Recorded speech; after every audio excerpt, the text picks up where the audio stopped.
Olá, estamos começando o Viva Mais, o seu programa de saúde, e é muito bom sempre estar aqui com você, compartilhando esses assuntos tão interessantes de como viver melhor, com mais qualidade de vida, o que existe de mais moderno nos tratamentos. E a gente sempre convida você, né? Entre no nosso site www.programavivamais.com.br e interaja conosco. A gente adora receber os seus e-mails, a gente adora receber suas perguntas. Sempre que dá, eu respondo na hora. Mas muitas vezes eu preciso do auxílio do Miguel, ou do Vitor, ou de outros médicos para responder. Então a gente aguarda para convidar os médicos novamente para poder te dar a resposta certinha. Ou para aquele programa que normalmente a gente faz só respondendo as dúvidas. Mas você pode clicar lá também no Assista Aqui e você pode assistir todos os programas que nós tivemos nos últimos 3 anos. E eu recebo muito e-mail me pedindo o telefone, o nome do médico. A gente colocou no site uma agenda com todos os médicos que vieram aqui, com telefone e e-mail deles, para que você possa ter acesso e perguntar pessoalmente se precisar. Então está hoje conosco o Dr. Gustavo Berro, que ele é psiquiatra, mestre em neuropsicofarmacologia, professor da Universidade de Buenos Aires e diretor de um instituto para usuários de droga. Então, a gente acha que é um assunto muito legal também, né? A gente poder prevenir, né? Nós temos filhos, netos, saber quando começam a usar, como as coisas mais modernas para fazer. Seja muito bem-vindo, Gustavo. Gustavo que mora em Buenos Aires, né? Está aqui nos visitando.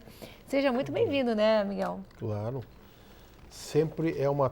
A gente aprende sempre, né? Eu e a Ana aqui. Eu acho que vindo de um local tão próximo a gente, mas de outro país, existe a possibilidade até da gente saber se as informações de lá batem com as daqui. Né? Não, eu acho que muitas vezes pode se tratar lá também. Tu tem brasileiros que se tratam lá em Buenos Aires com vocês? Não, tivemos colombianos, paraguaios, também tivemos chilenos, mas ainda não brasileiros. Acho que é porque tem pouco drogado aqui no Brasil. Infelizmente a gente tem muito aqui, né? Mas vamos deixar ele falar, né, Ana? Porque a gente, no fim, se deixar, a gente acaba ficando aqui à noite batendo papo. Gustavo, como é que começa uma adição de drogas? Como é que a gente nota, ou o que faz com que a pessoa comece a usar drogas? Estamos na presença de uma pandemia, um problema de causa mundial, onde às vezes as leis se tornaram lesivas ou flácidas em torno de não ser rígidas, em torno de não ser exigentes para o consumo de drogas. Ou seja, as leis estão ficando cada vez mais a favor. Mais a favor, exato. Temos um problema que já a Europa logrou passar pela sífilis. Estamos começando a encontrar o tratamento do AIDS, do HIV, mas agora estamos com o problema da droga, daqueles doentes que ficam com verdadeiros problemas cognitivos, com problemas na memória, com problemas executivos, perda de sua possibilidade de racionamento, possibilidade de executar sua convivência social.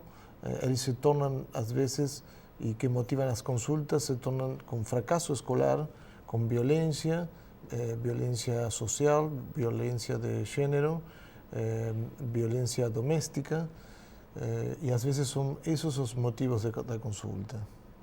Mas e esse paciente, como é que ele começa a usar droga? Às vezes se começa como um brinquedo, como uma brinca, um jogo, geralmente pela adolescência, e isso é um problema bastante grave, pois em torno da adolescência você tem o pruning neuronal, ou aquele que, como falam os dentistas, o cirurgião dentista, que é aquele que cai os primeiros dentes e trocam por outros mais fortes e mais fixos. Uma coisa parecida acontece com o neurônio. E ele precisa de ter situações generadas pelo gene da arginina, pelo tirosina quinasa, que ainda estão inestáveis ou não estão maduros para produzir-se. Então, eles começam a brincar, a jogar com a droga e começam a ter problemas para aprender, problemas para memorizar. É porque isso é engraçado, porque tem jovens que é oferecido a droga e ele não aceita. E de jeito nenhum quer experimentar. E outros que aceitam. Isso é uma caráter, é fragilidade neurológica, como tu falou? Não.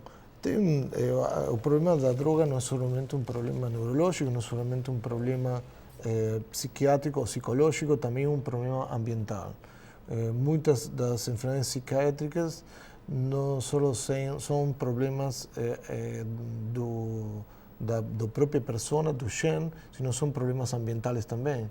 Então, às vezes, o ambiente não é harmonioso, o ambiente facilita a possibilidade de consumo de drogas.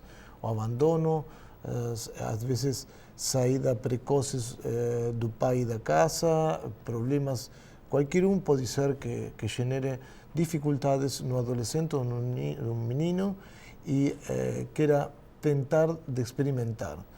Por isso que, às vezes, o 35% de aqueles doentes ou usuários da droga tem transtorno border da personalidade. E isto, eles... Transtorno border que a gente chama é... Borderline ou Borderline, limítrofe. Fica no limite, né? Claro. Então, às vezes, eles são o que começam com tentar a outros ou têm perda de pertenência, transtornos da identidade, transtornos do abandono, todo tipo de diagnósticos de personalidade que favorecem a chegada da droga na pessoa. Vocês têm uma porcentagem, um estudo de quantos por cento dos adolescentes experimentam uma vez, pelo menos, a droga? Quando nós falamos de drogas, não só falamos de maconha, de cocaína, do crack, também estamos falando de álcool, estamos falando também de cigarrillo, de tabaco. Que é uma droga horrível também, né? Que também é quizá a pior de todas, porque está permitida e está demonstrado como a gente morre diretamente produto da fumaça do tabaco, não somente o fumador ativo, sino também o fumador passivo. O álcool tem quase 80% dos meninos que provam, que experimentam com álcool ou com tabaco e às vezes produtos de uma boa ensinança, um bom conhecimento, um bom apoio familiar faz que eles deixem e não se converte numa adicção. Esses daí são a porta de entrada, né, Gustavo? Porque muitas vezes o pessoal diz assim, não, mas é só um cigarro ou é só um pouquinho de álcool. Eu me lembro que quando eu estava fazendo a faculdade, eu trabalhei numa clínica psiquiátrica, né, e que você trabalhava com drogados e geralmente os meninos ou meninas que usavam, eles não começavam usando direto maconha ou cocaína. Na época não era muito raro, era caro, né? Mas começavam justamente assim, por facilidade em casa. Quer dizer, o pai que achava bonito ele tomar cerveja junto com ele, ou que achava bonito ele acender, ele ou o filho ou a filha acender o cigarro para o pai. Então começava com uma brincadeira justamente, né? E a gente via assim, a grande quantidade dos meninos e meninas em colégio, em colégios bons até, não eram só colégios públicos, não, que já tinham experimentado uma primeira e uma segunda vez. E que, como você falou, a grande maioria dos que acabavam ficando, na verdade, usuários crônicos, eram aqueles que já tinham uma predisposição ou familiar, quer dizer, a gente sabe que tem gente que tem maior propensão genética a ficar usuário de algum tipo de droga, se for fornecida a droga para ele, e principalmente aqueles com problema em casa, Eu me lembro que nessa clínica que a gente trabalhava, a quantidade de meninos e meninas, usuários, na época era maconha, a cocaína era muito pouca gente, mas que usavam droga, a quantidade de famílias desestruturadas, aquilo que você falou, o pai ou mãe que saiu muito cedo de casa, o abandono familiar, era muito grande. Era muito raro a gente ver alguém que era usuário e que a família era saudável, família normal, quer dizer, o pai presente, a mãe presente, uma família estruturada. Mas eu acho que depois que a criança começa a usar, que o jovem começa a usar, a família toda adoece, não adoece? Sim, realmente vocês chamam de família disfuncional, mas às vezes é o mesmo doente, menina ou menino, quem cambiam, tornam a vida familiar, porque eles são muito difíceis, às vezes por transtornos da personalidade, como tínhamos falado, ou trastornos del aprendizaje, trastornos de la atención, déficit attention disorder, e eles verdadeiramente cambiam a normal vida da família. E por isso eu tinha pacientes, doentes que às vezes ficavam consumindo 10 vezes antes de começar a obter prazer do consumo. Quer dizer, no início consome sem saber o que está acontecendo. Claro, isso é muito perigoso, por isso é bom quando você faz um tratamento, tira do ambiente doente, porque ele mudou todos os seus companheiros, mudou seus amigos, cambiou totalmente sua composição social. Por isso é muito bom que ele tira daquele grupo, porque são muitos que estão na mesma turma. Tu diz internar, por exemplo, levar para uma clínica, para um hospital. Sim, às vezes precisa de 6 meses estar totalmente extraído do aquele ambiente que falava. Mesmo assim, às vezes eu tinha pacientes que fazia 1 ano, 2 anos que não consumiam. E às vezes eles passavam por sítios ou lugares, ou acontecia que se encontravam com aqueles caras que consumiam e voltavam ao consumo. As memórias que produz a droga, eles quedam marcadas, quedam gravadas no hipotálamo e eles, em forma episódica, voltam a aparecer. Por isso é muito difícil, muitas vezes, o tratamento e nunca é definitivo. Quando é que essa pessoa é considerada um drogado, um viciado, ou um usuário?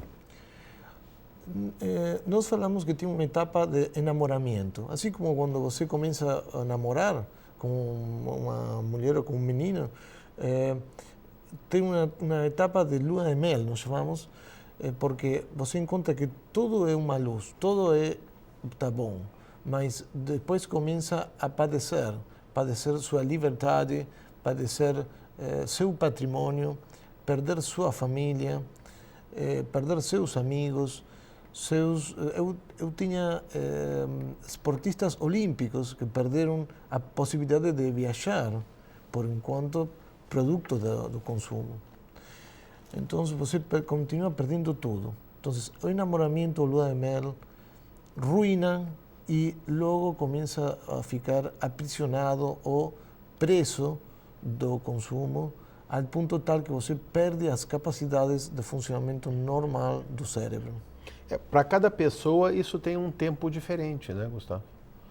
Quer dizer, não é a mesma, essas etapas. Exato. Elas não têm o mesmo tempo de duração para todo mundo, né? Exato. Nós podemos observar que quanto mais cedo que você começa o consumo, pior é. Quanto mais grossa é a sua corteza, melhor é, porque você tem mais recursos de sair fora. Se você é uma pessoa culta, se você assistiu à escola, se você pudo ter algum tipo de profissão ou de vocação, ter um ofício, é mais fácil para sair. A pessoa é mais adulta, né? Exato. Mais maturidade. Consegue enxergar, de repente, melhor, né, o que está acontecendo.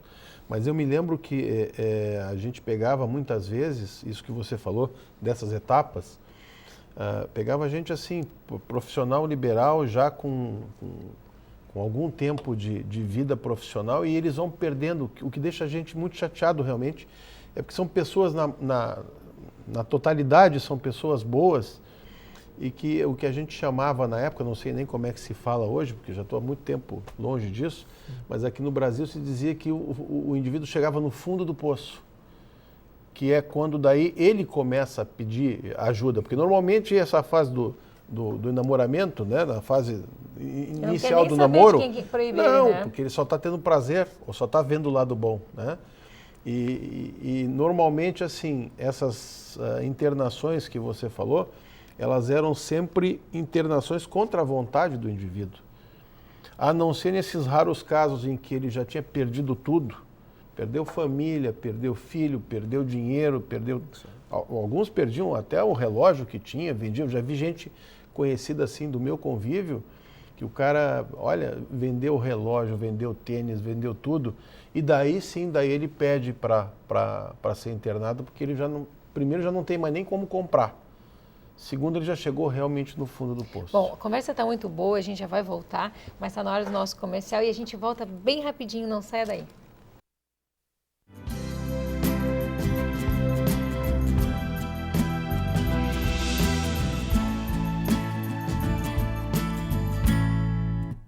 Seu sorriso está sempre com você.